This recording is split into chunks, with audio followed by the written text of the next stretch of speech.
Donc, on passe à cette deuxième partie où là, on va essayer de reprendre un petit peu tout votre parcours, etc. Oui. Donc, première question, c'était où sommes-nous? Là, où tout a commencé, où tu es né, voilà, comment tout ça a débuté, du coup. D'accord, donc oui, c'est débuté... tout début. Début. Ben, moi, je suis née à Toulon, donc Ok, ouais, vraiment. Je suis née à Toulon, j'ai toujours vécu à Toulon. Et la seule fois où j'ai bougé, voilà, c'était pour mon expatriation. Ok. Et ouais, je dirais que t'es parti et puis t'es revenu directement en France. Oui, alors j'ai eu une petite expérience professionnelle vers Martigues, à un moment donné. Donc après mes études, j'ai eu un poste sur Martigues. Mais voilà, c'est vraiment le plus loin que j'ai été. Ouais. Ok. Même en France, pareil, toujours... Toulon. Toulon. Toulon la Valais, Toulon. La mer. Je ne bouge pas. Ouais. Quel genre d'enfance tu as eu? Est-ce que ça t'a un petit peu prédéfini ton parcours ou pas du tout? Non, pas du tout. Pas du tout? Moi, Ok. j'étais hyper timide. Ouais. Là où on me posait, je restais. Je ne bougeais pas. Donc, non, moi, j'ai été très réservée. Et c'est vrai que c'est plus mes expériences professionnelles qui m'ont permis d'évoluer. Parce que j'ai eu des expériences dans la grande distribution, à des postes de management, où j'étais très jeune en tant que manager, donc sur un poste où j'étais la plus jeune chef de rayon de France, donc à Marseille en plus, donc pas simple. Ça en met sur les épaules. Voilà, donc et tout ça, ça a fait que petit à petit, je me suis aguerrie, j'ai pris un peu plus d'aisance à discuter, à échanger, à aussi parler et puis manager des personnes de 40 ans. Quand on a 20 ans, c'est pas évident, Ouais. et puis surtout quand on démarre.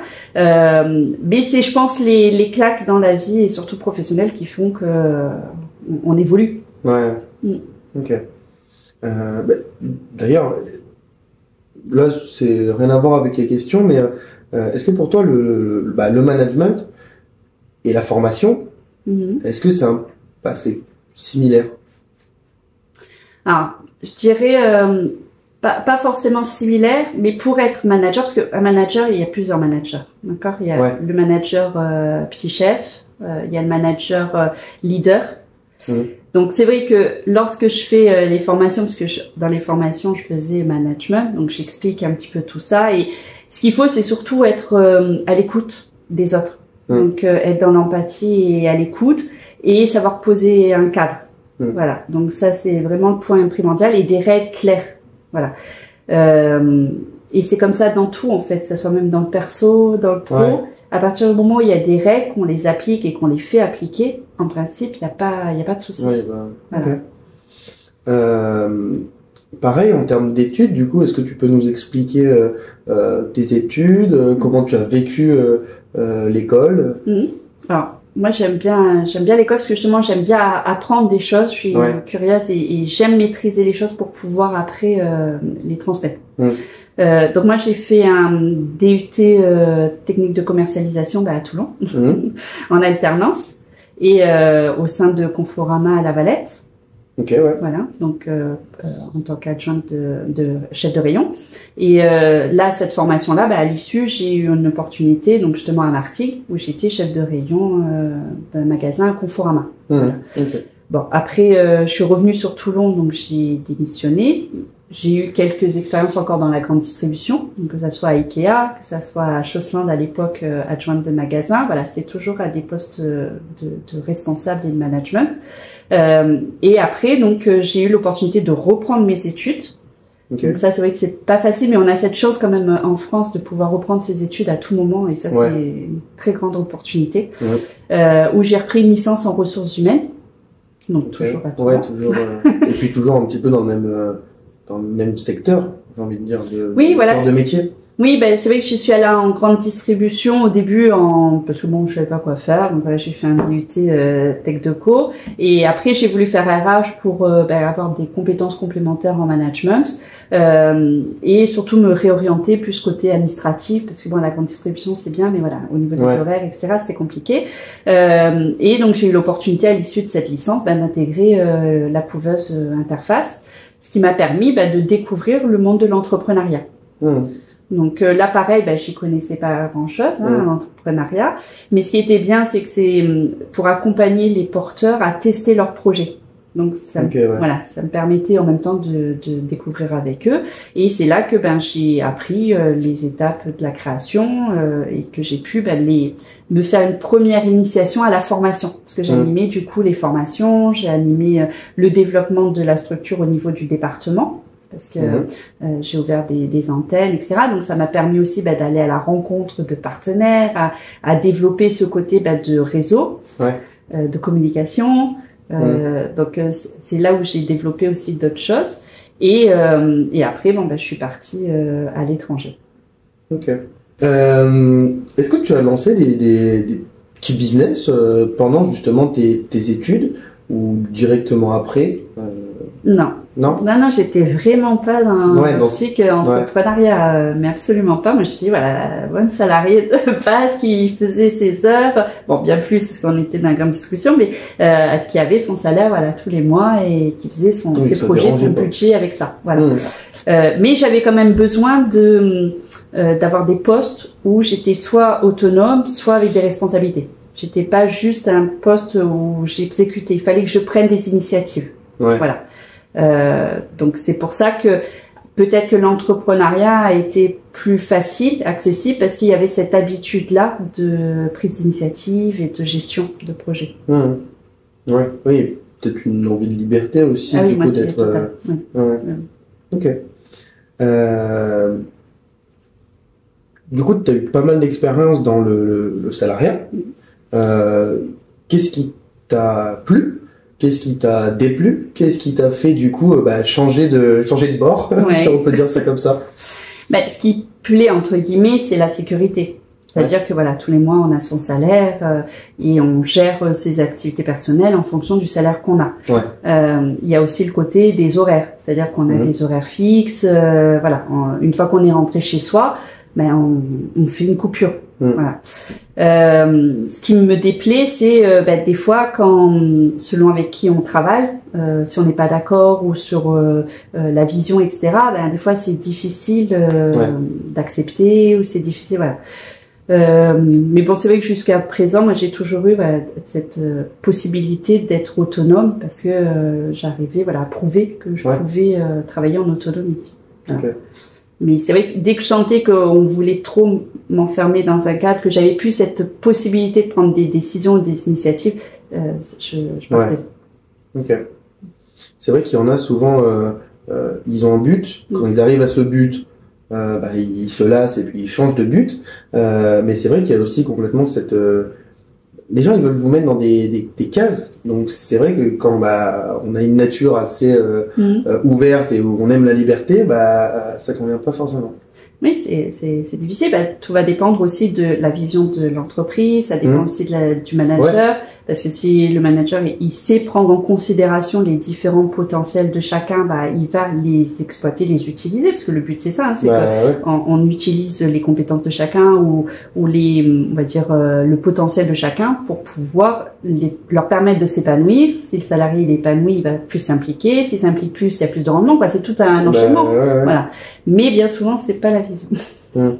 J'ai lu un article la dernière fois où justement c'était un entrepreneur alors dans les années 1990 payer ses salariés quand il ne travaillait pas. Oui. C'est excellent. Pour vous expliquer, pour vous remettre dans le contexte, en fait, le but était de les booster pour qu'ils travaillent le minimum de temps possible. Du coup, pour qu'ils touchent leur salaire quand ils travaillent pas. Enfin, qu'ils travaillent pas sur leurs horaires, mais s'ils ont envie de faire une sieste, s'ils ont envie...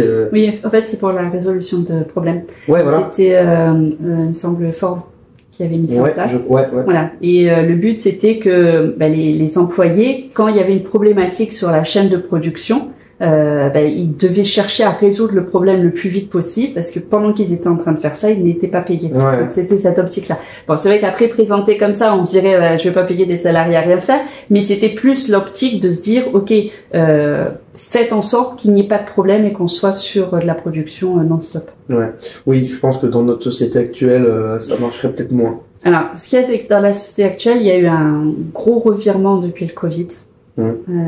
D'ailleurs, on a fait un atelier récemment sur la marque employeur. donc, avec un intervenant, Monsieur Tesson, Jérôme Tesson, qui a une entreprise de consulting, qui expliquait justement l'évolution des générations. Donc entre les générations X, Y, Z, où on a des visions différentes par rapport au travail. Ouais. Donc c'est vrai que la génération actuelle, c'est la génération Z, donc on appelle zapping, donc qui zappe tout et très rapidement.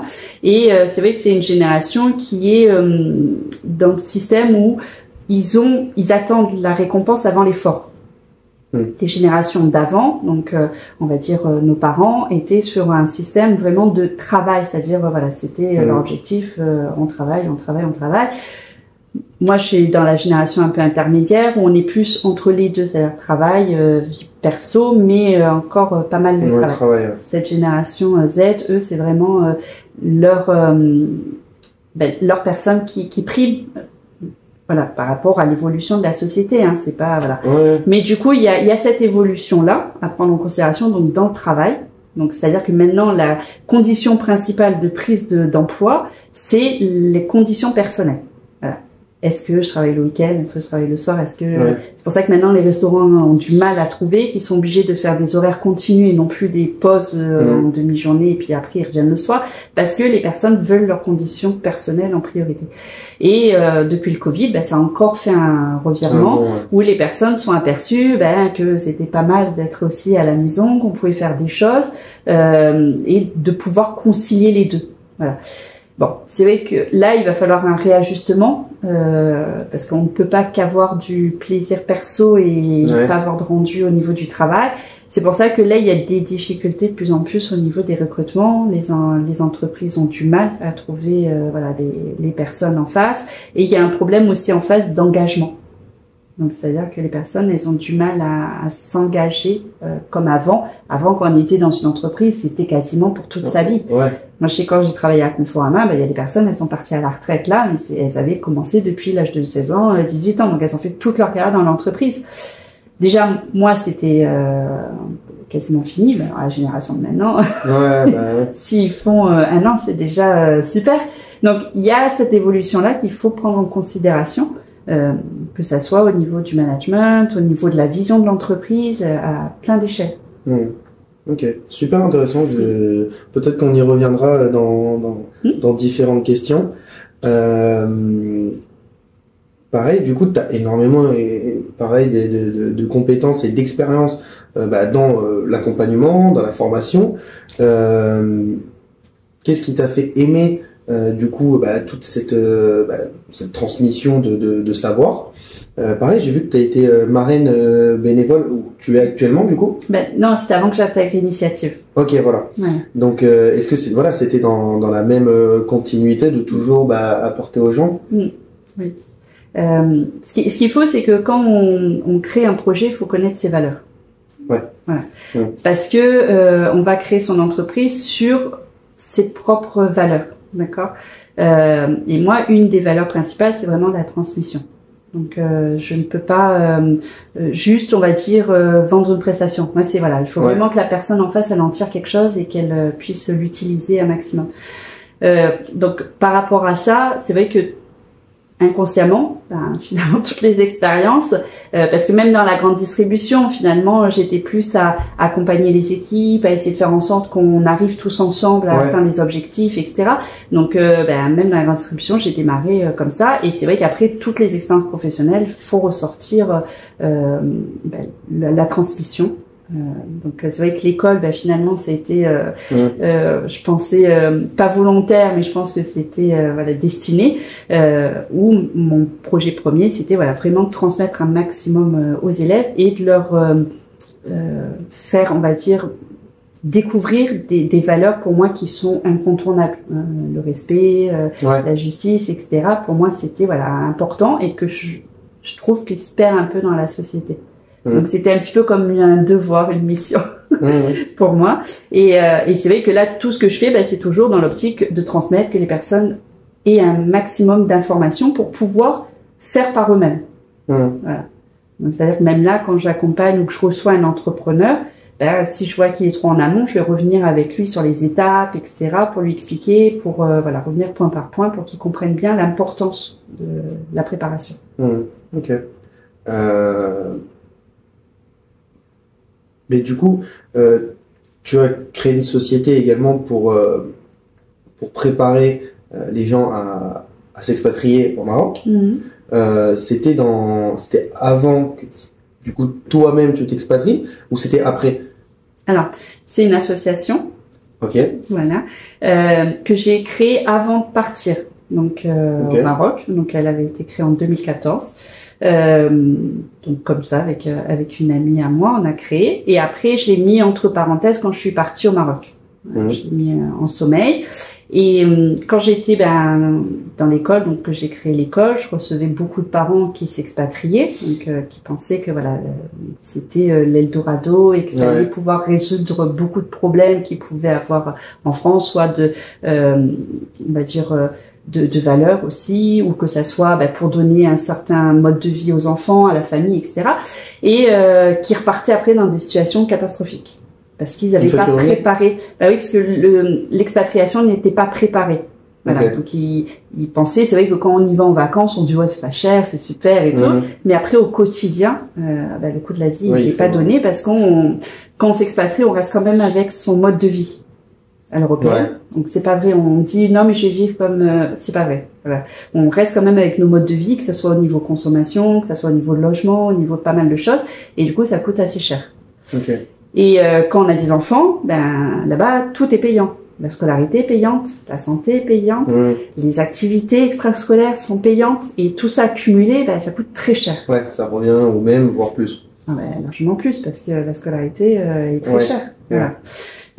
Et du coup, des fois, ils repartent dans des situations catastrophiques, ou sinon le projet de toute une vie tombe à l'eau parce que les enfants ils sont pas adaptés, parce que quand on part avec des enfants, c'est les enfants qui font que l'installation se passe bien ou pas. Voilà. Parce que si l'enfant n'est pas bien, les parents ne vont pas être bien. Voilà.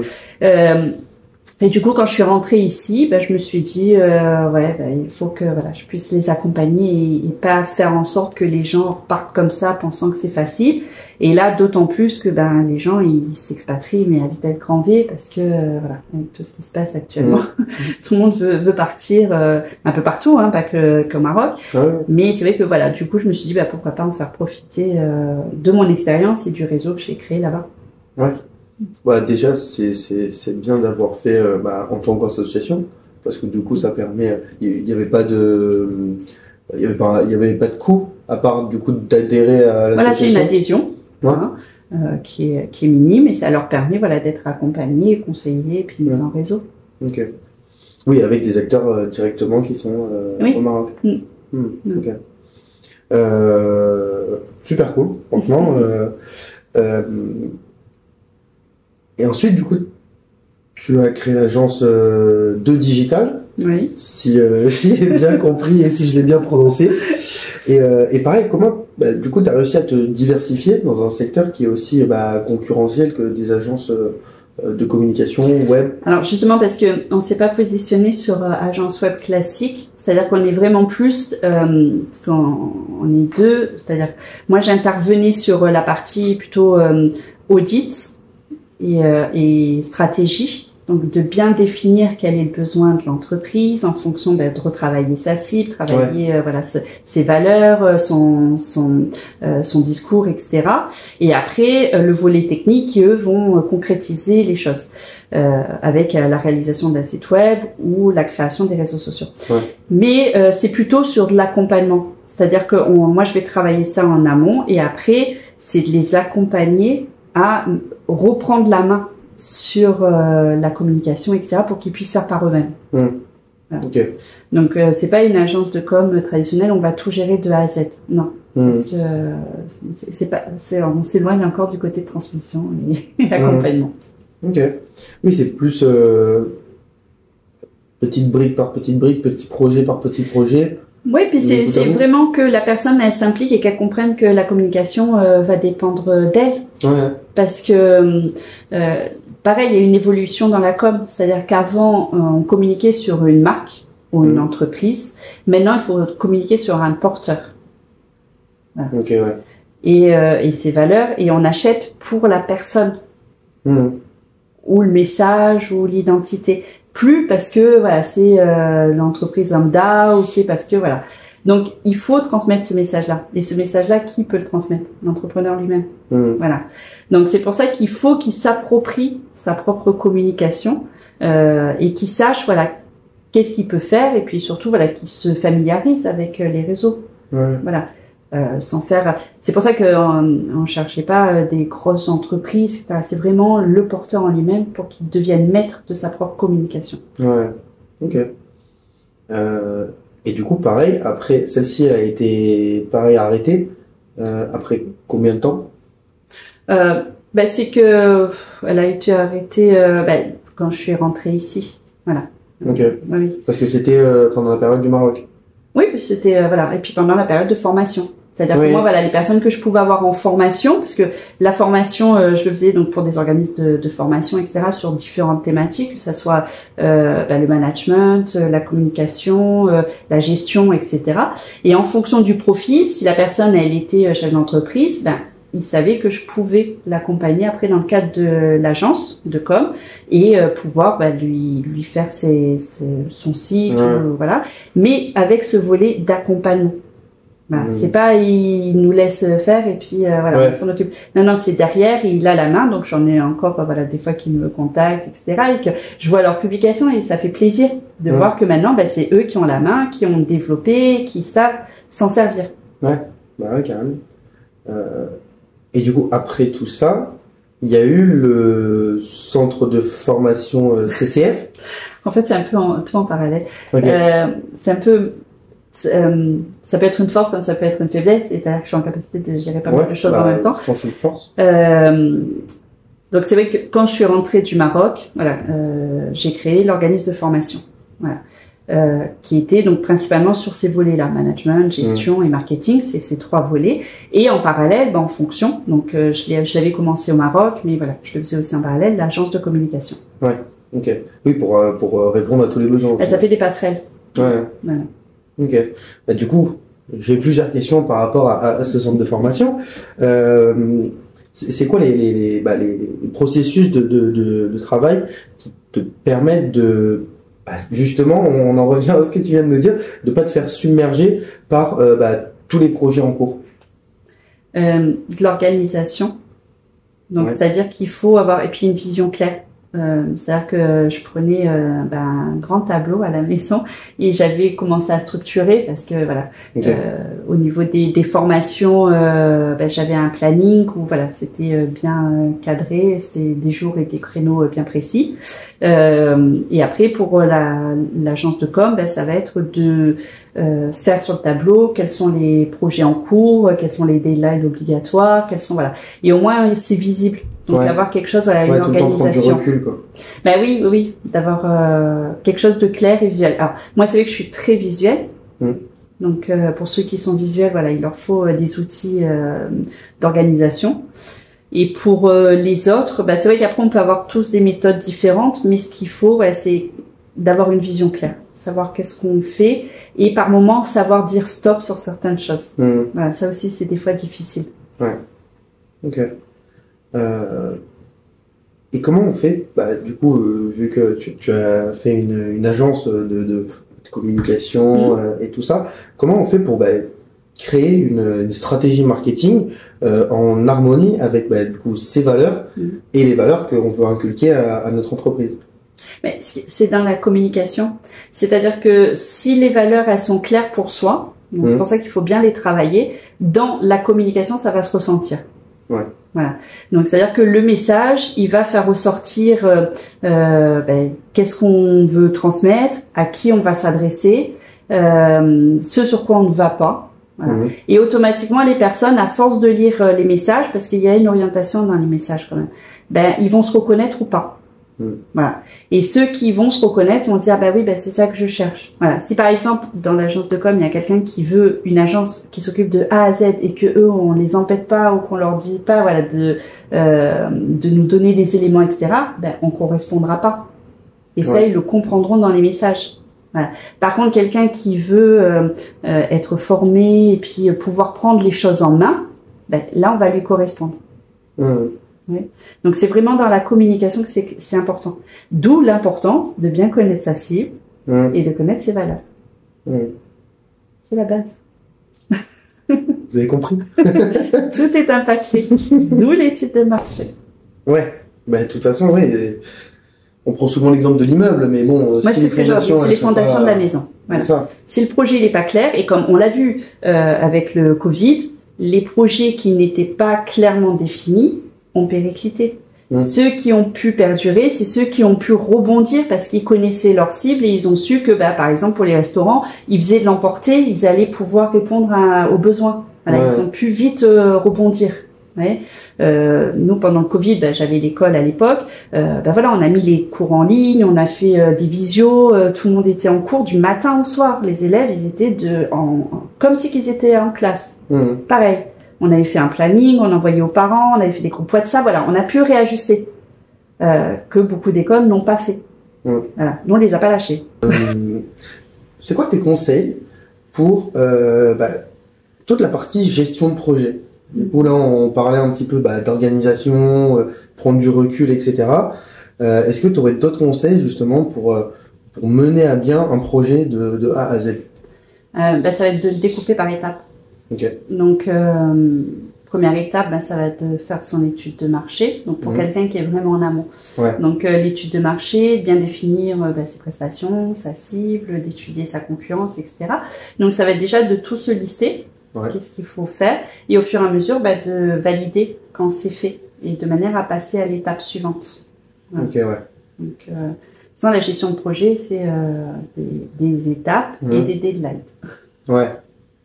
Oui, c'est pour ça qu'on utilise souvent, moi lors de mon bachelor, j'apprends le diagramme de Gantt.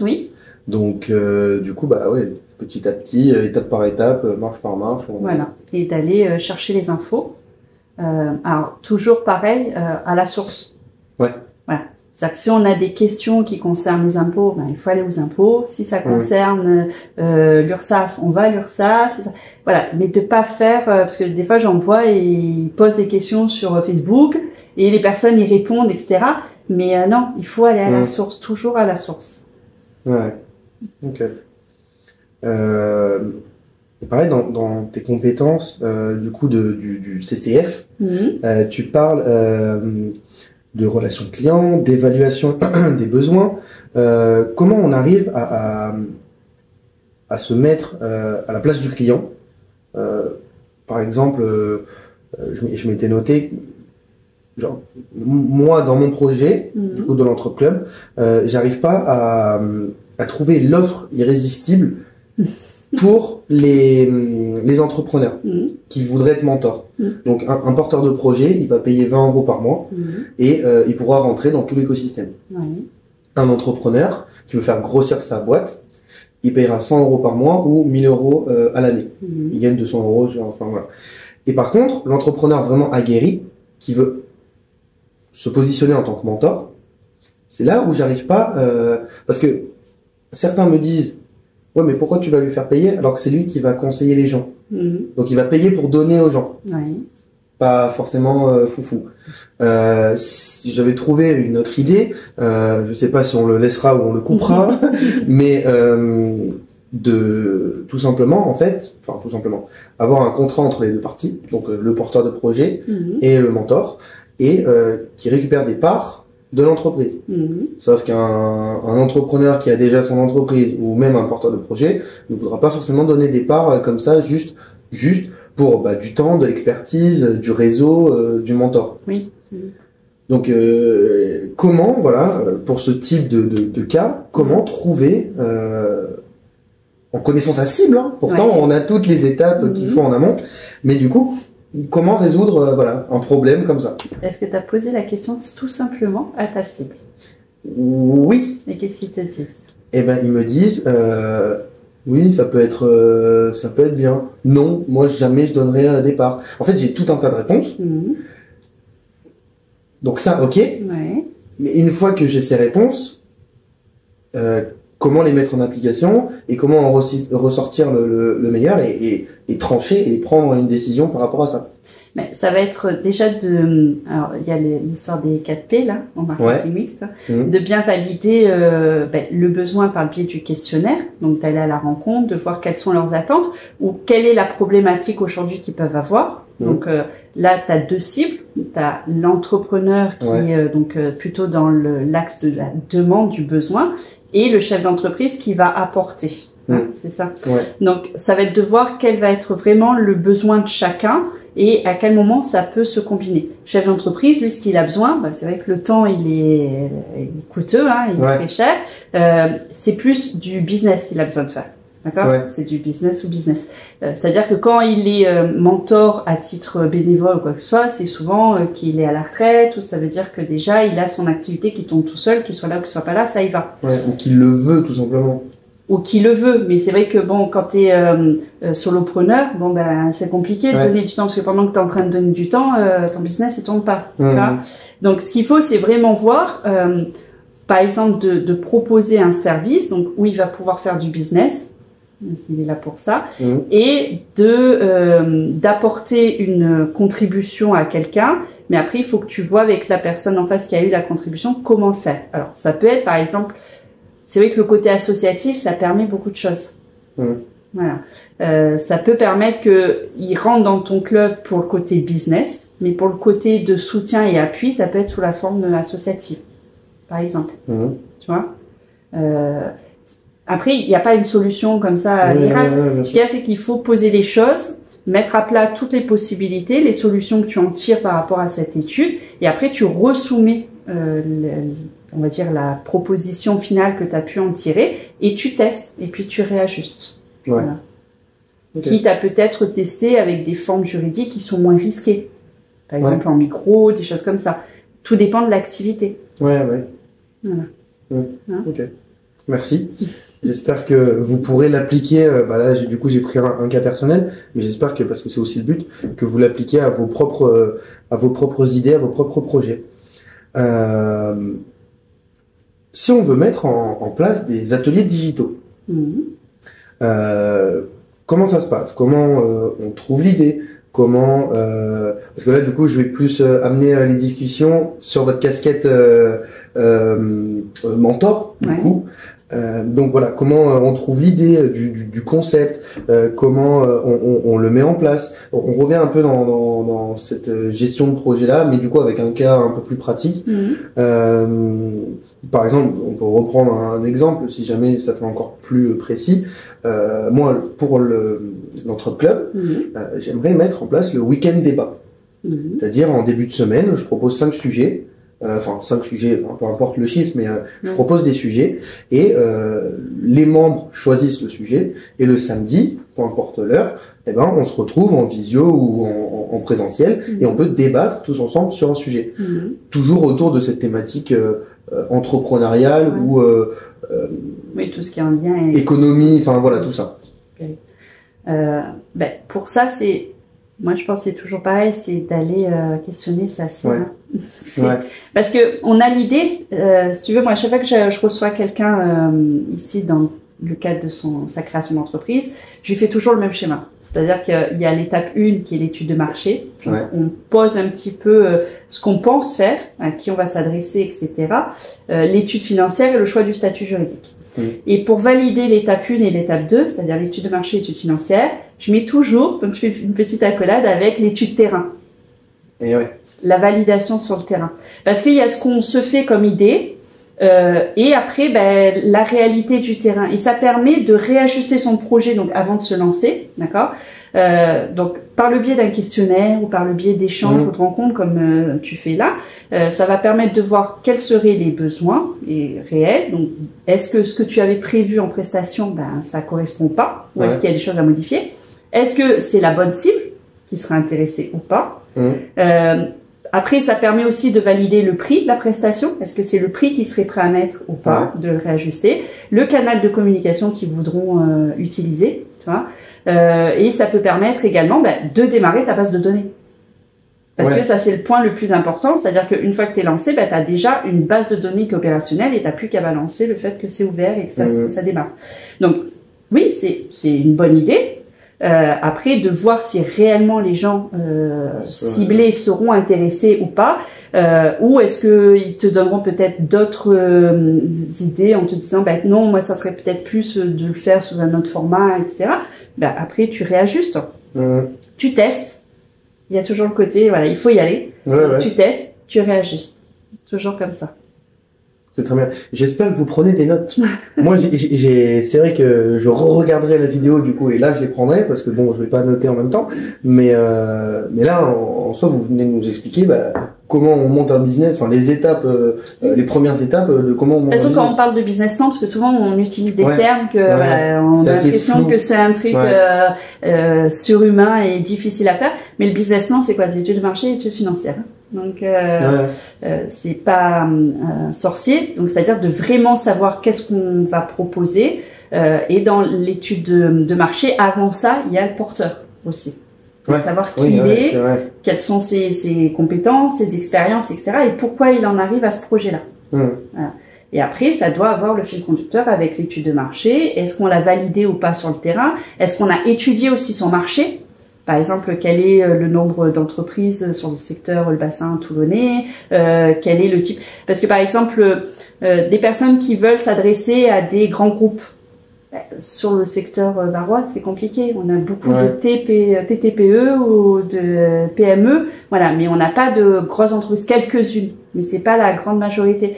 Donc si on se trompe de cible, et qu'on s'installe dans une région, ça va être compliqué. On va s'épuiser et s'essouffler. C'est sûr. Ok.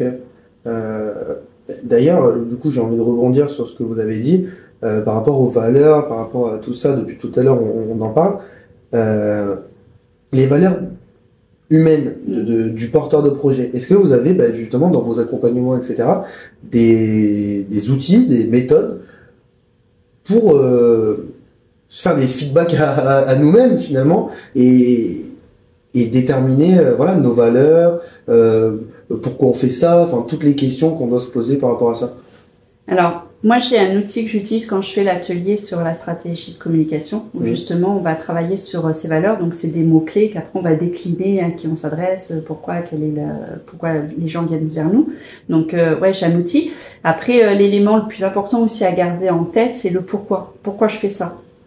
Voilà, parce que souvent quand on va dire ce point, cette question-là, c'est l'élément de base, parce que quand on est dans la phase creuse de son projet, où on rencontre des difficultés, où ça va pas, etc., si on se rattache pas à ce pourquoi, on remonte pas, on fait pas la pente. Donc on stagne et c'est là qu'après on arrête le projet. Donc le pourquoi, c'est aussi important. Alors est-ce que c'est vrai que souvent, quand les personnes sont salariées et qui veulent se lancer, ils disent oui parce que je veux, j'en ai marre d'avoir des ordres, je veux pouvoir gérer mon temps, je veux passer plus de temps avec ma famille, etc.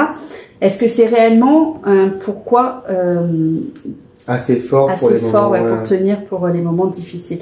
Et le côté je veux créer ma boîte pour passer plus de temps avec ma famille, c'est faux. C'est lourd. C'est faux. Okay. La preuve, hier j'étais en suivi sur 3 entreprises, les 3, à chaque fois je leur pose la même question, je leur pose les questions, donc ils me font un petit retour sur leur situation, donc à 1 an, 2 ans et 3 ans, parce qu'on les accompagne sur 3 ans, et donc j'ai vu une personne qui était, ça fait 3 ans, et 2 autres, ça fait la première année. Voilà. Et à chaque fin, je leur demande justement si c'était à refaire, qu'est-ce qu'ils feraient différemment, et quel serait le conseil à donner à quelqu'un qui veut se lancer. Donc, tu vois, on se retrouve un petit peu dans les questions.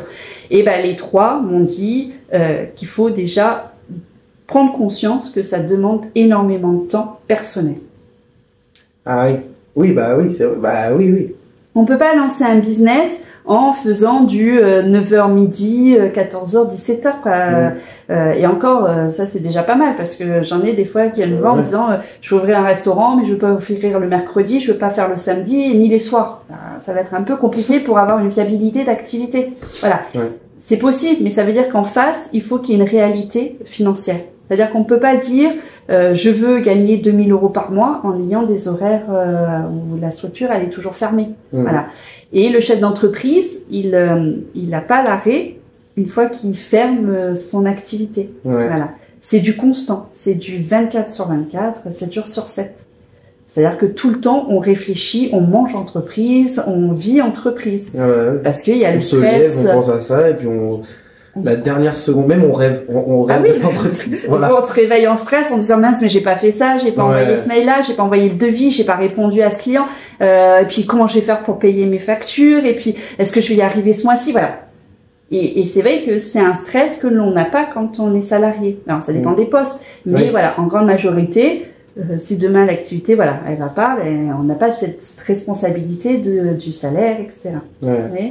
Donc c'est quelque chose qu'il faut avoir en conscience. C'est un engagement. C'est pour ça qu'on dit souvent c'est une belle aventure. C'est une belle aventure. Ah bah oui. Voilà, c'est une très belle aventure et c'est pas non plus un échec de revenir sur du salariat. Voilà. Parce que souvent, et puis je suis passée par là aussi. Un peu mal à l'ego, mais voilà, c'est qu'on se dit oui, mais je vais pas revenir salarié, c'est pas possible. Si j'arrête mon entreprise, c'est que j'ai foiré quelque chose. Non, c'est pas obligatoire. C'est-à-dire que ça peut être des moments de sa vie où on ferme son entreprise, on revient vers du salariat pour récupérer une certaine stabilité en fonction des besoins personnels. Et après, ça peut permettre de repartir différemment et aussi avec d'autres objectifs et une autre vision. Mais c'est pas une fin en soi. C'est vrai que c'est très français ça. Voilà. On a beaucoup de défauts les Français. Non mais c'est vrai que voilà, on est sur cette plutôt transmission et ça c'est le système scolaire qui veut ça sur l'échec. C'est-à-dire qu'on ne peut pas avoir d'échec. Alors que le système anglo-saxon c'est l'inverse. C'est-à-dire que souvent les banques ne prennent pas si on n'a pas déjà testé plusieurs fois des entreprises et cassé la figure. D'accord. Ici en France, vous avez déjà eu des entreprises, non, désolé, vous avez fait des liquidations judiciaires, non, on peut pas vous prêter. Ouais, mais c'est dommage parce que des fois, ça se peut qu'il y ait eu une circonstance, ça se peut que un événement personnel a fait que ça a pas été, ou un événement économique, etc. On donne pas de seconde chance. À part si on vient à Réseau Initiative. Oui. C'était la petite.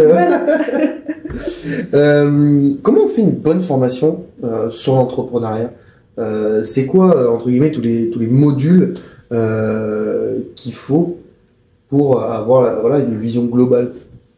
La vision globale, c'est vraiment le point de départ, c'est soi. Bien se connaître. D'accord. Donc pour connaître justement ce qui nous motive, ce qu'on aime, ce qu'on n'aime pas et ses valeurs. D'accord. Donc c'est le premier point. Le mindset. Le mindset, mais surtout connaître ce qui fait que vous allez y aller le matin. Voilà. Et c'est vraiment pas le côté. Je regardais justement une vidéo récemment sur David Laroche qui parlait de la motivation et il disait que c'était un petit peu bullshit entre guillemets de se dire il faut être motivé pour y aller ou il faut avoir un objectif de gagner de l'argent, etc. Pour certains, c'est pas la motivation de gagner de l'argent. Limite c'est une mauvaise motivation. Pas forcément, il y en a qui vont marcher à ça, et puis il y en a d'autres, c'est pas ça. Mais du coup, quand on a l'impression que dans sa hiérarchisation de valeurs, on n'a pas l'argent, on a l'impression que on n'est pas bien. On n'est pas un bon entrepreneur. Alors que pas forcément. Si on connaît ses valeurs, moi par exemple, c'est vraiment la transmission. C'est-à-dire que si j'ai pas un projet qui va me permettre de transmettre, j'aurai pas de motivation. Et du coup, je vais pas faire les choses comme il faut, et c'est là qu'on parle de procrastination, etc.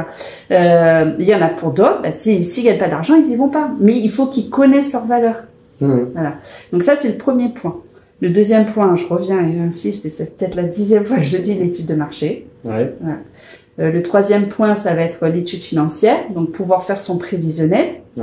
Ça c'est pareil, le prévisionnel quand on nous dit je sais pas, c'est l'expert comptable qui l'a fait. Alors là on appuie sur le bouton rouge, alerte. C'est hyper dangereux. Il faut pas que il n'est pas à notre place, il connaît pas vraiment le. C'est-à-dire que lui il va faire en fonction de ce qu'on lui donne comme information, mais le prévisionnel il va permettre quoi? Il va permettre de prendre des décisions stratégiques derrière. Donc un chiffre d'affaires, c'est pas des chiffres qu'on balance comme ça sur un tableau en disant je vais faire tant, je le divise par 12, ça me fait tant par mois. C'est faux. Une activité, elle est en dents de scie. Donc elle est en fonction d'une saisonnalité selon les activités. Elle peut être aussi en fonction de soi-même si on prend des vacances, si on fait tout ça. Ça doit se faire ressortir dans son prévisionnel. D'accord? Et en même temps, ça permet de définir les objectifs à atteindre. Donc, par exemple, un restaurant, il va réfléchir en nombre de couverts à faire, en nombre de paniers moyens à réaliser, et ça va permettre demain à ses équipes, par exemple, s'il sait que le panier moyen, je sais pas moi, c'est 20 €, mais que le plat du jour il est 12, il doit faire des ventes additionnelles. Donc, indirectement, quand il va avoir des personnes à table, il va les orienter vers ces ventes additionnelles. Voilà.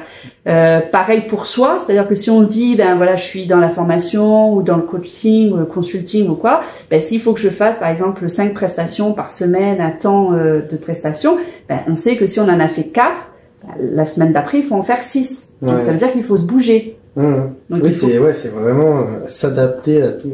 C'est que ça va me permettre de mettre en place des stratégies. Donc, de communication, de prospection, de gestion, tout. Voilà. Donc c'est pour ça que c'est important de bien le définir et ça va permettre au fur et à mesure de faire le suivi, de voir si on est dedans ou pas. Voilà. La trésorerie aussi, c'est un point très important parce que si on n'a pas de trésor, on peut pas payer les charges à venir. Donc ça c'est toujours pareil, c'est de faire son prévisionnel et tous les mois de faire le réaliser et de voir les écarts. Donc si on n'a pas atteint, c'est est-ce que le mois prochain j'ai suffisamment pour payer au moins mes charges. Si c'est pas le cas, qu'est-ce que je fais? Est-ce que j'ai pas des factures en attente dehors? Donc, il faut que je relance les clients. Est-ce que je peux pas négocier avec certains fournisseurs de décaler les paiements?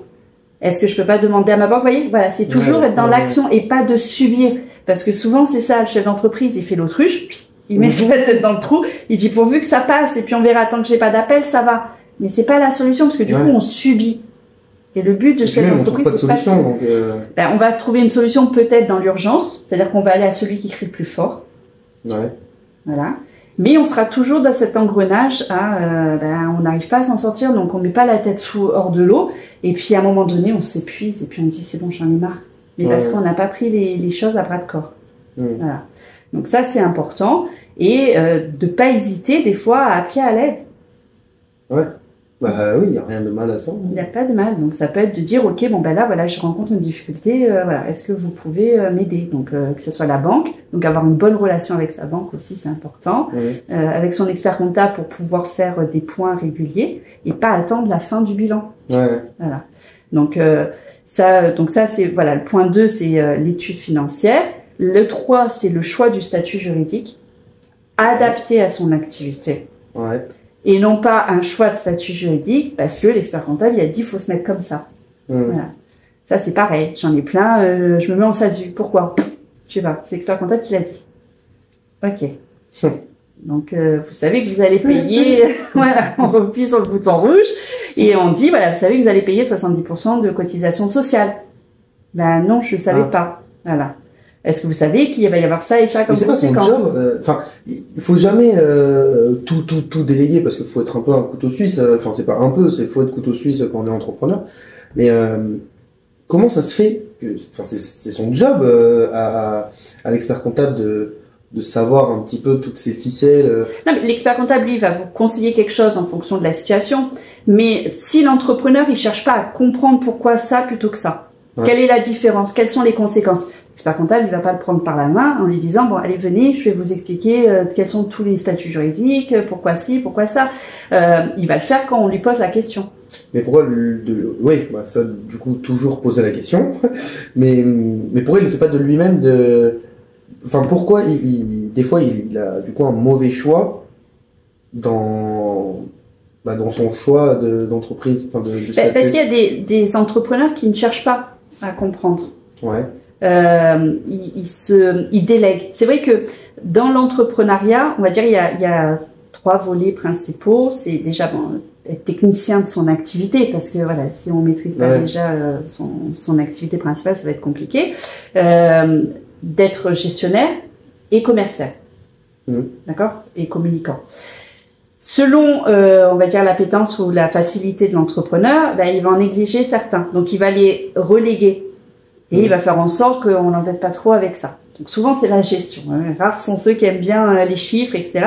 Donc, dès qu'on leur parle de gestion, c'est c'est bon, l'expert comptable, il s'en occupe, entre guillemets, foutez-moi la paix. Mais le problème, c'est que, c'est comme un capitaine de bateau, il n'a pas la carte pour savoir. Voilà, ce qui va se passer, est-ce qu'il va y avoir des difficultés, ou comme un pilote d'avion, il connaît toutes les turbulences. Là, c'est un peu pareil, c'est-à-dire qu'à tout moment, il doit savoir au moins quelles questions se poser. Voilà. Donc, mettre en place ces outils de gestion, pour connaître quel est son chiffre d'affaires, quelle est sa marge, donc est-ce qu'il est bien dans la marge ou pas, et quel est son niveau de trésorerie. Mais si il s'intéresse pas à ça, l'expert comptable, il va pas lui dire allez, venez, on s'assoit, voilà. Et si le chef d'entreprise ne lui demande pas dans sa lettre de mission, parce que ça c'est pareil, un expert comptable, il doit demander une lettre de mission à l'expert comptable pour bien savoir qu'est-ce qui est compris dans le prix qu'il paye. Ouais. Voilà. Est-ce qu'il y a des points semestriels? Est-ce qu'il y a des bilans intermédiaires? Est-ce que, vous voyez, tout ça? De manière à ce que, justement, ils prennent le temps de comprendre ces chiffres. Ouais, c'est... Bah, on le sait. Moi, par exemple, j'ai fait Pépite, on l'apprend, etc. Mais comme vous disiez tout à l'heure, de le mettre en place, c'est plus facile de donner des conseils plutôt que l'appliquer soi-même. Voilà. J'ai une petite dernière question. Enfin, du coup, maintenant que tu es chargé de mission chez Initiative VA, avec voilà du recul, toutes tes entreprises, qu'est-ce qui a marché, qu'est-ce qui n'a pas marché, qu'est-ce que tu as reçu voilà comme expérience durant toutes ces années, toutes les entreprises, là, le mentorat et ton activité de chargé de mission? Ce que j'en ai retiré, moi, à titre perso, c'est oui, vraiment que l'entrepreneuriat, c'est une belle aventure. D'accord. C'est une belle aventure quand on l'a préparée et qu'on est en capacité de prendre du recul pour prendre les bonnes décisions. Voilà. Après, maintenant, avec ma casquette chargée de mission, c'est vrai que c'est un plus pour pouvoir guider et conseiller les entrepreneurs voilà, que je reçois. Parce que c'est vrai que entre aujourd'hui et puis mon expérience à la couveuse, j'avais pas été chef d'entreprise. Okay, ouais. Donc quand je donnais un conseil ou que j'expliquais, surtout quand je donnais un conseil, c'était mon conseil en tant que salarié, mais je ne vivais pas la chose. Voilà. Là maintenant, avec mon expérience en tant que chef d'entreprise, je peux comprendre aussi des fois les problématiques ou les freins des entrepreneurs. Donc je vais pas les accabler. Voilà, je vais leur dire voilà, moi si je vous dis de faire ça, c'est pour votre bien parce que voilà, j'ai moi-même vécu ça ou j'ai moi-même vu telle et telle difficulté d'autres chefs d'entreprise, etc. Donc c'est beaucoup plus facile de se mettre à leur place. Ouais. Et puis de savoir comment nous-mêmes on aurait réagi face à la... Même si tout le monde est différent, mais... Oui, mais d'avoir un peu plus de signaux d'alerte. Ouais, bah oui. Qu'on n'a pas quand on est salarié. Ouais. Et puis même toujours avoir l'expérience dans... Enfin, on comprend toujours mieux une situation quand on l'a vécue que si on ne l'a pas vécue, quoi. Oui, c'est comme quand on est toute sa vie salarié, on voit son côté, c'est de salarié, donc son intérêt, d'accord. Mais quand on a été chef d'entreprise, la priorité c'est de payer toutes les charges, dont les salaires. Et bien souvent, on se met en dernier. Donc il y a beaucoup de chefs d'entreprise qui se lancent et qui se versent pas de salaire. Mais pour le salarié, lui, il calcule différemment. Il va se dire, attends, il facture tant la prestation, on a tant de clients, donc il gagne bien sa vie. Mais oui, c'est pas ça. Oui, de toute façon. Et oui, parce que quand on a tenté l'aventure, on s'aperçoit qu'en fait, sur par exemple 100 € qu'on facture, il nous reste que 30 €. Parce qu'il y a 30 € qui est parti en cotisation sociale. On dirait à peu près c'est un tiers. Donc un tiers qui part en cotisation sociale, un tiers qui part aux impôts, il reste qu'un tiers. Et encore, dans ces un tiers, il y a toutes les charges, etc., qui rentrent dedans. Donc, réellement, il reste pas grand-chose. Donc, c'est vrai que quand on dit, voilà, je vais faire être chef d'entreprise pour gagner ma vie, pour être milliardaire, etc. La liberté financière. Voilà, la liberté financière qu'on entend sans arrêt. Tu veux gagner 10K par mois, voilà, lance-toi, fais code, fais de la formation. À Dubaï, c'est 50 par mois à Dubaï. Il faut regarder la réalité. C'est-à-dire que c'est possible. Mais derrière ça, ça a demandé énormément de travail. Voilà. Et de commencer petit. Donc ça aussi, c'est pareil. Il faut pas hésiter à commencer petit pour bien stabiliser les choses, les verrouiller, les sécuriser et évoluer petit à petit. Il faut pas aller trop vite. Enfin, commencer petit, c'est juste finalement tester, quoi. Oui. Puisque quand on teste, du coup, on vise pas à grande échelle. Et une fois que le test est passé, entre guillemets, à grande échelle, ça pourra que fonctionner. Oui. Mais il y a des paliers aussi, pareil. Ok, ouais. Il y a vraiment des paliers. Donc ça, ils le disent, hein, tous ceux qui sont dans le coaching, etc., qu'il y a des paliers jusqu'à 10K, voilà, c'est un peu plus facile. Après, à partir de 100K, c'est un autre palier qui pensait que voilà, c'était facile, mais en fait non. Parce que il y a aussi quand je parle de palier, c'est aussi le mental. Ouais, bah, ouais. Voilà, à lever. Puis c'est vrai qu'après, quand on commence à bien gagner sa vie, que ça commence à stabiliser, ben, on a le train de vie qui va avec. Ouais, oui, voilà. Tout augmente du coup. Donc ça veut dire que derrière, ben si ça commence à ne plus aller comme ça, ben on redescend, mais et puis on redescend très vite. Ouais. Donc il y a une autre pression, etc. Donc tout ça, il faut en avoir conscience. Mais de se dire voilà, c'est pas grave si demain alors. C'est vrai que c'est difficile hein, de faire un bon croûte ou quoi que ce soit. Mais une fois qu'on l'a fait, on peut le refaire. C'est réalisé. Le plus dur, c'est la première fois. De se lancer. Tout simplement. Voilà. C'est le mot de la fin. Mais se lancer, accompagner. Donc c'est pour ça qu'il y a des structures pour ça. En France, on a vraiment la chance d'avoir plein de structures d'accompagnement. Il faut pas hésiter à les solliciter. Alors c'est vrai que c'est des fois difficile parce que il y en a beaucoup. Donc on sait plus à quel moment aller taper aux portes. Ouais. Mais ben justement, dans la troisième partie, je pense que voilà. Franchement, c'est vraiment... Si tu l'as pas calculé, c'est très bien fait. Je vous avais promis quelque chose en début d'interview. Du coup, tu vas laisser ta place à ta directrice d'initiative VAR. C'est un gros réseau national, mais là du coup on va avoir la filiale dans le Var, dans ma région, dans le sud. Et du coup voilà, on a la chance d'avoir la directrice. Donc j'espère que toutes les réponses pourront vous aider. Du coup après la suite déjà tu as donné quand même pas mal de choses. On a vraiment étayé beaucoup de sujets. Donc franchement merci beaucoup de ton temps. Je le dirai jamais assez à tous les entrepreneurs que j'interviewe. Donc merci pour ça.